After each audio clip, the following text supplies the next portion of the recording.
What's up guys, my name is Jack, you're watching JBTCG, and today we've got an interesting video. I wanted to have a conversation about Pokene's most recent video where he talks about the Costco Prismatic Evolutions reprint. So as we know, just a couple weeks ago we got a big Prismatic Evolutions ETB and Booster Bundle 2-pack reprint where we got a ton in stores, and then in the next week we're going to see another one, and allegedly it's going to be between 120 and 130,000 units. His argument in his video, and I recommend all of you go and watch his video, is basically that by doing this and taking more product and putting it in big box stores and giving less to local game stores, that the market price of these Pokemon products is actually going to get worse rather than better. And as a quick disclaimer, this isn't a video where I'm like targeting Pokene or anything like that. I actually love his videos. Brian, if you're watching, I absolutely love your content. I just figured I'd make a video entering this debate and talking about my perspective on the topic. And so I'm going to paraphrase his general argument, and again, I recommend you go and watch his video as well. But what he's saying is by doing this, by giving, let's say, 80% of the total stock of Prismatic Evolutions to big box stores and only 20% to local game stores, these are made up numbers, we're just putting this out there, but we're saying that they're giving more to these big wholesale stores and less to the local game stores. That's the general gist. And so what he's saying is that by the local game stores getting less product, they still have their profit margins to maintain. They still need to make money. They have to cover rent. They have to cover all these costs. Then that means that they need to sell the same boxes that they're getting at higher prices because they need to make, say, $10,000 a set to keep the lights on. They have to make that $10,000 somehow. So they have to sell the boxes at a higher price. And so what he's saying is that then this leads to an increase in market price and these boxes get more expensive. What he's also arguing is that when the Pokemon company goes straight to big box stores like Prismatic Evolutions at Costco, then scalpers see that the local game stores and people are selling these ETBs for $100 on whatever their websites, TCG Player, eBay, and then they go and buy out all the stock and flip it for $100 or $95, strengthening the price and giving it a floor. He also argues that inundating distributors with a ton of Pokemon product, which will then incentivize them to sell to the local card stores, and then the local card stores will need to get it off their books to buy other things. They'll sell it at cheap prices and drive the market down. Now I quickly want to take a look at his video to see exactly what he says here. The actual solution, this is the hot take, is inundating distributors with product and ignoring big box entirely. If the vendors buy the tens of thousands of boxes that each one, has an opportunity to buy, they are going to need that capital back to put into the next set because, like I said, there is always another invoice.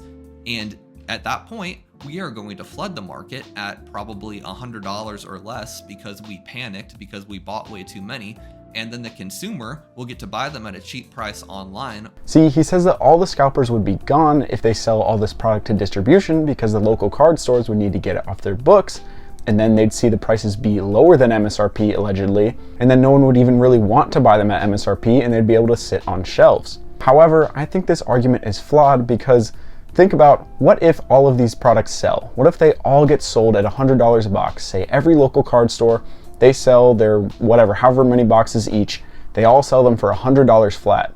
What happens when they sell out? Then the secondary market will take a hold of them, right? The consumer will then control the market price. In his video, he says that the local card stores, or just card stores in general, that they control the market price.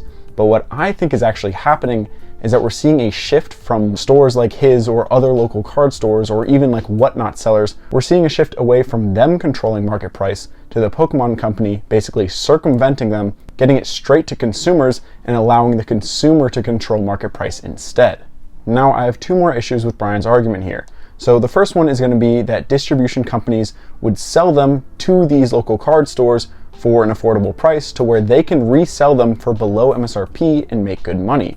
But what we've seen is that distribution companies, they like to bundle these products with products that don't sell, forcing these card stores to take on all of this extra inventory just so they can get the booster boxes for the newest set that they want.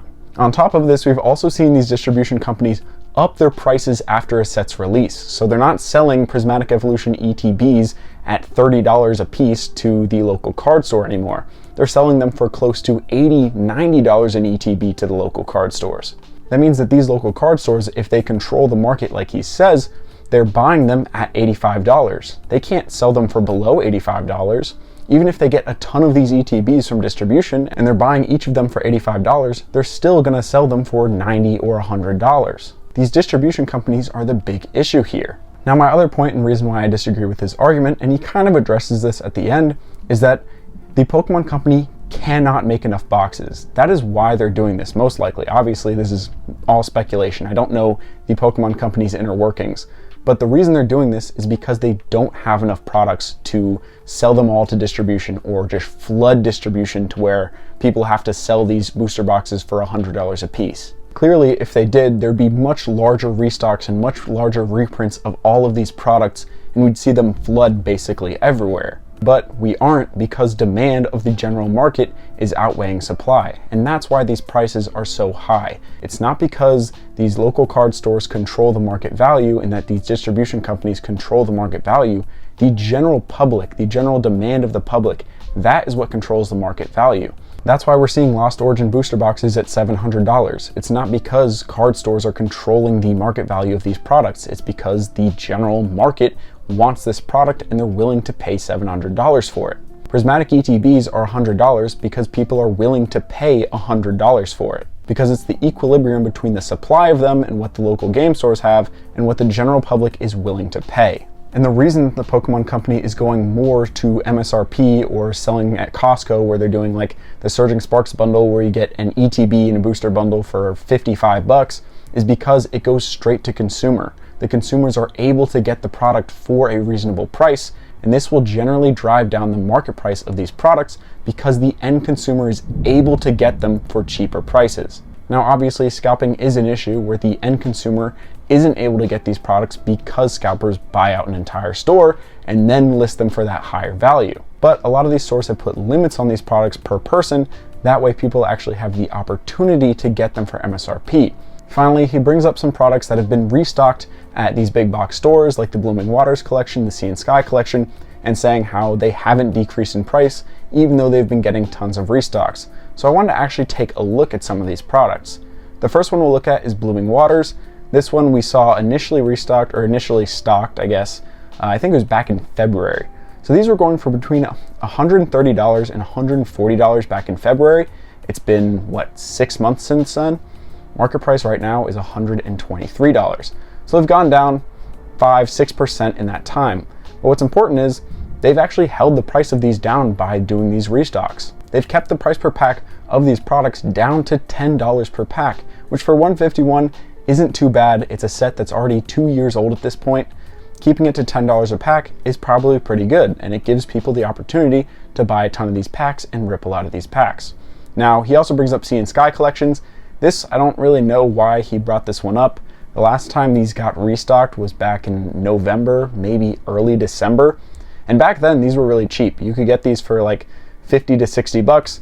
They kept the price per pack of Crown Zenith really, really cheap because you got, if you bought them from Sam's Club, it would be 14 packs for $42, including taxes. So really, really good deal.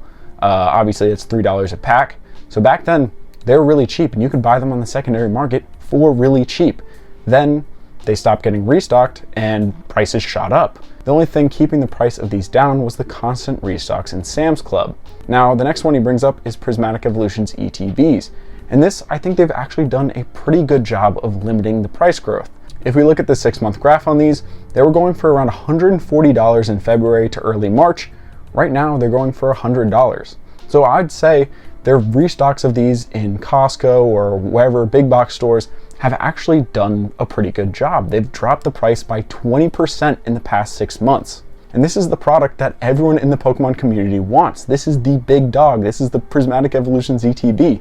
And it's gone down 20% in the past 6 months. Now, obviously, it's still like double MSRP, but demand is so high in the hobby that no matter where they sold this product, if they gave it all to local card stores, if they gave it all to big box stores, it would all sell out because the demand of the general public would be buying it all out.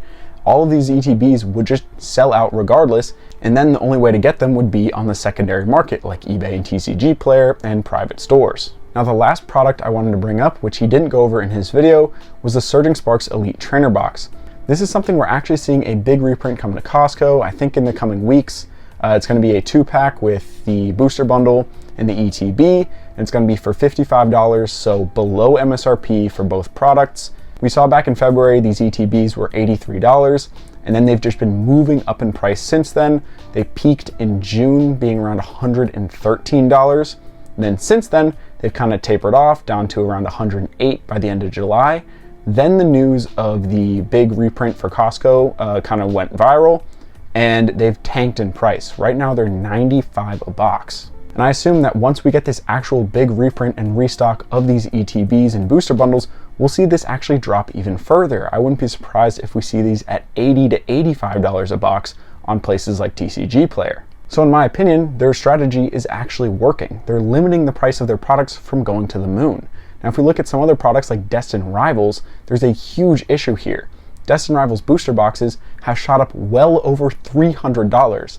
Booster boxes are a product that only goes to local card stores. So every single one of them went to local card stores, and what has happened? Well, they shot up in price. Things like ETBs, that hasn't happened. They've kind of hovered between $85 and $95, and that's because they get relatively constant restocks at big box stores. They see them restocked weekly at Targets, Best Buys, wherever. The only Destined Rivals product that's exploding in value this way is the one that's given to local card stores and online card shops. So, closing thoughts, I think their strategy is working, and I think the reason that they're doing this is because they don't have the capacity to make infinite product. They can't make enough to flood distribution and flood the local card stores to where it drives prices down. That's why they're resorting to selling them at MSRP in big box stores. And I think it's somewhat working. We're seeing some products drop in price. We're seeing some products become affordable that once were really unaffordable, like the Prismatic Evolutions ETB. Same with the Surging Sparks ETB. And I do think this strategy is temporary. I think eventually, once they get a handle on things or demand dies down, a lot more product will go back to distribution and back to local card stores. I think this is just a way to hold prices down while prices are going crazy and while they're figuring out a way to make more product and maybe build more plants to make more cards. So I think this is more of a holdover, and eventually we'll go back to the old ways where distribution gets a lot more product than we're seeing, but only time will tell. Let me know down in the comments what you think of my take. Is there anything I missed? Did I make any logical mistakes in my video? And also, what are your thoughts on Pokene's video? And please be respectful of people's opinions down in the comments. There's no reason to go name calling, and I know most of you guys don't do that. I just wanted to remind people because sometimes people get really heated when it comes to Pokemon debates. But that's all I got for today. As always, thank you guys so much for watching, and stay safe out there.